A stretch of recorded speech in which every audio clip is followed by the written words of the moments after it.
Israel, and when he takes a group, they hike the land. Because in rabbinic tradition, when you follow your rabbi, you literally walk from place to place and you see how he does things and how he operates. In fact, in the first service, one of the games that we played during children's time is Follow the Leader. How many of you remember that game?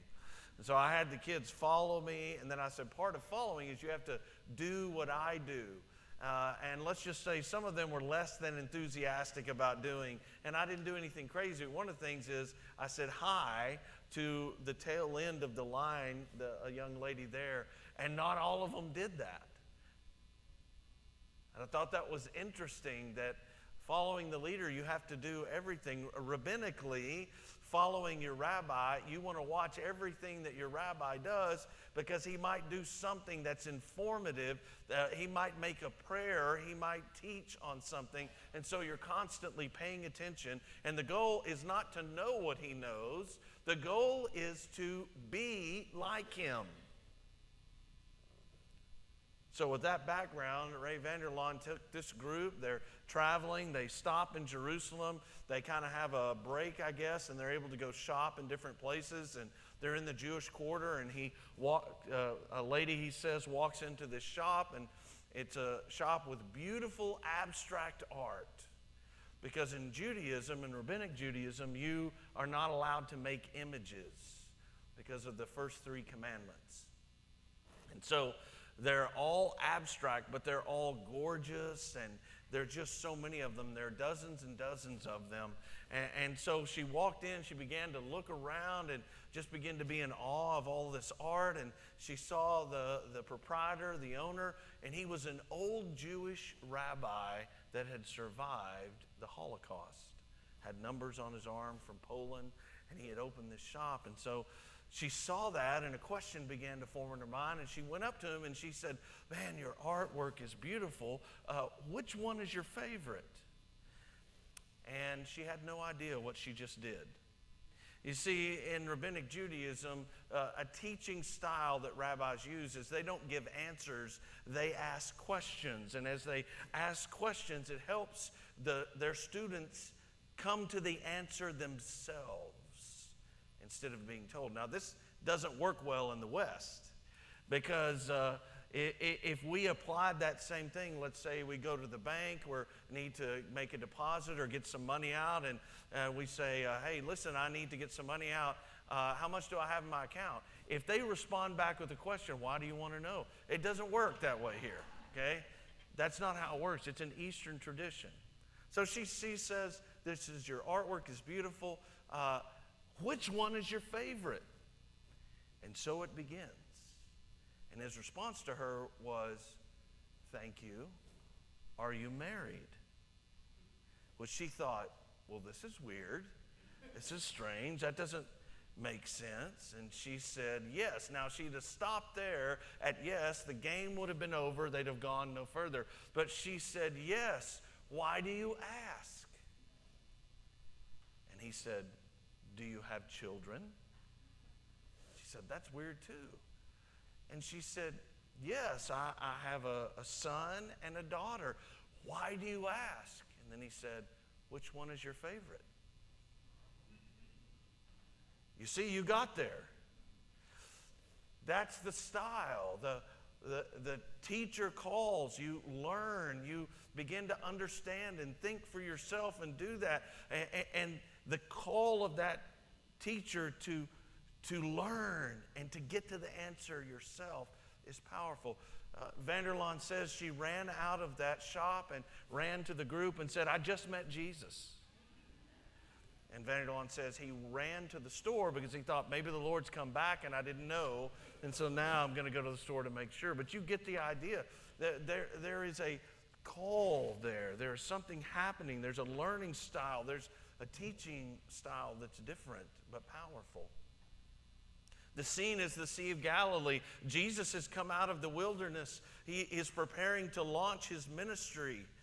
It's at the very beginning, and he doesn't go meet with Herod, and he doesn't develop political contacts, and he doesn't go fundraising, and he doesn't do all of that sort of stuff. The first thing that he does, he comes out and he goes and gets disciples. You also need to understand in the Eastern world, both in Greek culture and also in Rabbinic Judaism, teachers don't go recruit their students. It doesn't work that way. Students look for teachers. They look for who is the best, who can I learn from. In Rabbinic Judaism, who do I want to be like? Who do I care about? Whose style, whose wisdom do I want to emulate? Because again, it's not about learning the information, it's about being like that person. And so the student would go and try and find a teacher that they would give themselves to and do everything they ask, very much like a student and going to a dojo and finding a master and learning from them and doing everything. There is a protocol and a way to do that. And so Jesus, as he was so very fond of doing, breaks the rules. He violates the customs. He goes a different route. He goes to the shore, he sees them, and he calls them to follow. Completely backwards, completely upside down. The first will be last and the last will be first. Jesus goes to unlearned men who were artisans, who were trade workers, who were blue collar, we might say, men who were just out working their business, or in the case of James and John, their father's or family business. He finds them where they are and invites them to come. Unlearned men. No degrees, hadn't studied with the great rabbis, hadn't been those who teach or scribes or anyone else that we might say have degrees or credentials or things like that, but somebody who was just happy to be invited. Someone who was just glad to be called to be a part, was grateful. And we see it in their reaction. They don't say, listen, I need to check my schedule. I'm not sure. I only get off on Thursdays and, of course, Sabbath. But I have to see. I can't do all that. No, their response indicates where they are. They immediately drop their nets, Peter and Andrew, to be with Jesus. They immediately left their boats and their father to be with Jesus. They responded to the call. What this text tells us is that at the beginning of Jesus' ministry and at the beginning of their journey with him, that the call of discipleship, the path of discipleship, we might say, is disruptive. It's not nice and tidy. It disrupts everything. Everything within the family can be disrupted. Everything within our lives can be disrupted. It demands a great deal of us, and we respond. Now, this shouldn't be foreign, this idea to us, because there are a lot of other things that we choose that are disruptive. Ever been involved in select sports? Select sports is a commitment. It is a large financial commitment up front. There are additional costs that many times they don't tell you about, like hotels and travel and all that kind of stuff. There is the time away. There is the saying no to other things. There is figuring out, if you have more than one child, how for the parents to be at different events. It demands a great deal of time and effort. It is, you might say, highly disruptive to the family. Many of you probably grew up in a family like I did. My parents said, choose one thing, mostly because they couldn't afford it. And that was it. So I had lots of free time, going out in the neighborhood, riding all over the city, doing all of those things. It was not the same. There wasn't a demand on my time that comes from things that require a high commitment. But Jesus called to them. They know what it demands, and they left anyway. They left anyway. Jesus would later say to them in the crowd, if anyone would come after me, he must check his schedule. No, he must deny himself, take up his cross, and follow me. For whoever loves their life is going to lose it, but whoever loses their life for my sake will find it. At the end of the Last Supper, one of the disciples says, Lord, what will happen to us? We've given up everything for you. And Jesus doesn't refute him. He said, yes, you have. And because of that, you will sit on 12 thrones judging the nations. Indicates their commitment was willing to go all in.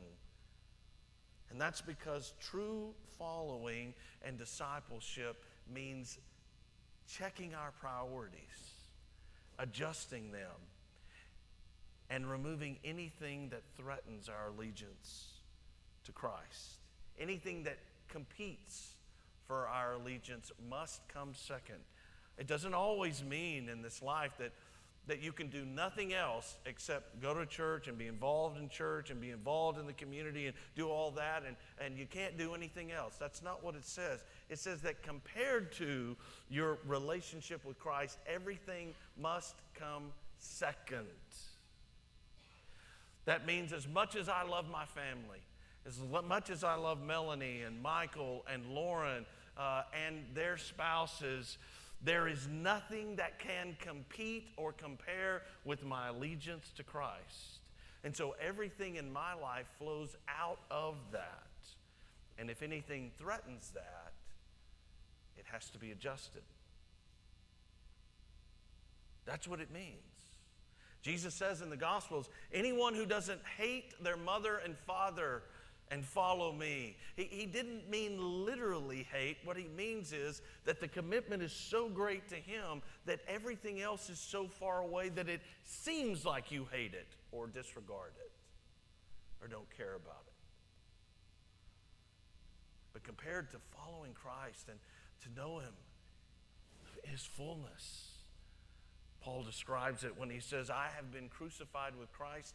It's no longer I who live, but it is Christ who lives in me. And in the New Adam translation, I might add, through me into the world. That's the call. That's the discipline. That's the choice that Jesus says, decide, follow me, come. I'm looking for you. You're not looking for me. I'm looking for you. And I found you. Now come follow me. Jesus' call to us is not, as I said before, and this is a great danger for you and I. We live in an intellectual world.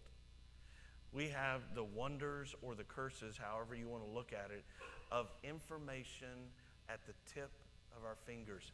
Our phones have more computing power than the early IBMs, which took up entire floors. We have access to everything. The world has shrunk demonstrably so that we can know what's going on in different places. I can know the news in Nigeria or Australia. I can see what's happening in real time. I know all of those things in a moment. If I want to do something, I can find out about it. I can look it up. There's this thing called YouTube. And you can go on there and you can be like, I have no idea how to replace my alternator. And there will be 100 people that can tell you, based on the model of your vehicle and how to do it, step by step, how to do that. If you're like, I don't know how to make an elaborate brisket or roast, or I don't know how to bake a turkey, you can go to YouTube and find out. You can find out anything, how to tear down your computer and rebuild it. Everything is on YouTube. We can do that in a moment because we have this access to information, and knowing is important, and the right information is important, right? Good knowledge, not bad. right belief. But that's not the essence of the gospel. That's not the life that Jesus called his disciples to. He didn't call them just to believe what he was saying was the truth. He said, build your life around it. Build your life around it. Live it. Don't just talk about it. Live it. Every moment. But what does it mean to be righteous? What does it mean to be holy? How do I practice that? How do I pray? I know we're called to pray. What does that look like? How do I learn the scriptures? How do I serve my neighbor? What does it mean to be on mission? What does it mean to serve in the church and outside of the church? Jesus was calling them to act, not to simply know. And that's the great danger. That we think that it's simply enough to know the right things or to have the good knowledge or to have right belief. But it isn't. It's incomplete. How many of you remember those old G.I. Joe cartoons? Thank you, 4 people. Appreciate that. They'd always have at the end something about downed power lines, right? And they'll come and they'll say, don't touch down power lines because they could be electrified. And then they would say, because knowing is half the battle. You remember that? That's the gospel. Knowing is half of it.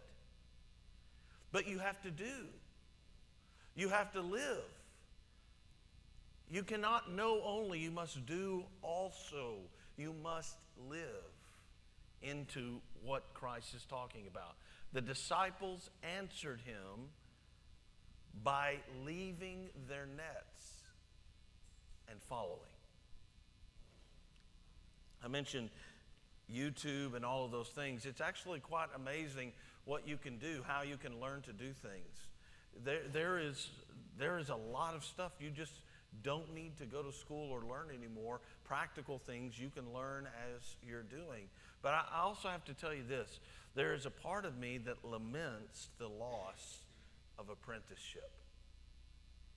The loss of having your father come out with you and say, all right, son, we're gonna learn how to mow the lawn. And 2 things my dad taught me to do that he said, you won't like that I'm teaching you this. And I'm like, no, I want to learn. And that's shaving and mowing the lawn. But he said, okay, here's what you do. You want to mow in this way, and you want to have this side of the mower because it's flatter than this and has that part that sticks out and blows the grass over here. So you want to mow along the edge as close as you can, but you're not going to be able to get as close as you hope. That's what the weed eater's for. Ooh, the weed eater. And then we get that. And then you have to replace that string that the devil sends that never quite fits, right? So you'd be out there with scissors. That's how much you hate it. And so then you got to go in this way. And you don't want to just mow all over the place. You want to mow in a pattern. And you want to mow in a way that will show you where you have been. And you always don't want to mow just completely a new lane. You want to mow a little bit over in the lane you just mowed because you might have missed something. And so you want to catch it that way. And my dad taught me how to do that. He's the one that said, hold the weed eater like this. No, like this. No, like this. No, like this. You know, like your dad did. Ladies, what does it mean to be a mom? What does it mean to make a quilt? My mother is a quilter. That's a lost art now. And she learned from her mother and her aunts who would sit around and do that. How do you shell peas? What does it mean to be a good mother and to be supportive and all those things? Someone taught you that. You can't learn that on YouTube. How long do you cook the turkey? How do you want it positioned? How do you know how recipes work? How all these sorts of things that we as adults learn because somebody apprenticed us. Some of the time we didn't want to do it. We didn't want to learn. And yet they took the time to do that. I remember turning 18, and my dad told me two things. He said, all right, you're 18 now. That means you could be tried as an adult, son. What? Then he also said you have to go register for selective service. And I was like, what's that? So he taught me how to do that. Okay, when you drive a car, I almost gave the man a heart attack learning how to drive the car. I remember that swell of pride as I passed. And he said, all right, drop me off at work and drive home. And I was like, all right, man. He showed me that. He said, okay, let me tell you what happens if you drop it down into low and step on the gas in a 1977 Buick LeSabre two-door. You're going to melt the back tires, so don't do that. I said, okay, Dad. How do you check the oil? How do you change a tire? All these sorts of things we learn because our parents taught us, because our friends showed us, because our uncles and aunts and grandparents talked to us about life and how to do things. There's a way of doing things. Don't do it the wrong way. They showed us. That's apprenticeship, and that's discipleship. Jesus said, come with me. I'm going to show you how to live this life.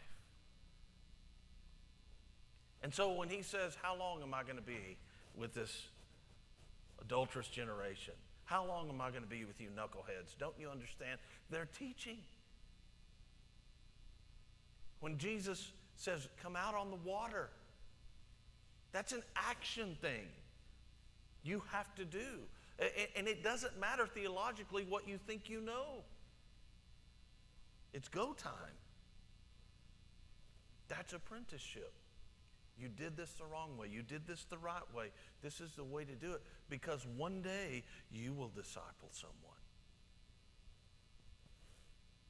I remember one time, all the advice and everything, and calling my dad when my kids were little, and my son, he was just misbehaving. I said, Dad, I don't know what to do. I had to give him 5 swats.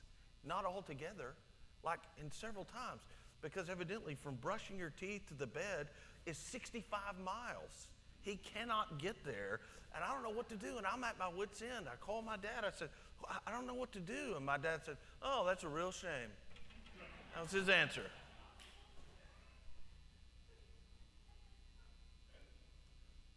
That's what I lament, is that discipleship, that's a biblical idea of walking with somebody and say, okay, this is how you wire this.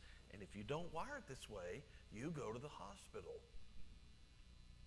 Make sure you turn the power off when you're rewiring, and make sure you do it yourself, not someone else. All those things. That's what Jesus is saying. Come with me. I'm going to show you how to pray for people. I'm going to show you how to pray. I'm going to show you how to deal with difficult circumstances. When something demonic comes into the picture, this is how you deal with it. I'm going to show you how to deal with power. I'm going to show you how to deal with insubordination and people who don't understand, and how to treat people, and to be able to differentiate from people who are proud with people who are humble and want to know. I'm going to show you all of that. Come with me. And that's the path of discipleship. There's a saying in ministry that everybody ought to have a Paul, someone who mentors them, and everybody ought to have a Timothy, someone they mentor. Discipleship is not meant to be, thanks, appreciate you pouring into me. Now it's your turn. Find someone, pour into them. For some of you, it may be your family, but I urge you to look beyond your family. Who's hungry for the Lord? Don't wait. Don't say, well, I have to clear this with the pastor. I have to check this out with the church council. Find someone who's hungry and say, come with me. We're going to pray together. We're going to have coffee together. I'm going to talk to you about spiritual matters. Come with me on this women's retreat. Come with me on this men's retreat. You need to be involved in this. Come over here. We're at the Wild Game Dinner. All those sorts of things. Don't wait. Don't wait for lightning to strike until you know enough. You will never know enough. Not ever. It's the same argument as, well, we just got to save a little bit more money, and when we've saved all the money in the world, then we can have children. You'll never have children. Don't wait. Walk the path and invite someone to walk the path with you. I want to leave you with this idea from Dallas Willard in his book, The Great Omission. Willard, if you don't know, is a philosopher, theologian who's sadly passed. May he rest in peace. But he was very keen around this idea of apprenticeship to Jesus and action, not simply knowing. He says this: the greatest issue facing the world today with all its heartbreaking needs is whether those who by profession or culture are identified as Christians will become disciples, students, apprentices, practitioners of Jesus Christ, steadily learning from him how to live the life of the kingdom of the heavens into every corner of human existence. I want to say that last line. How to live the life of the kingdom of the heavens into every corner of human existence. Every relationship, every moment, every encounter, every circumstance and situation, living in the kingdom. May God give us the courage to do that. In the name of the Father, and the Son, and the Holy Spirit.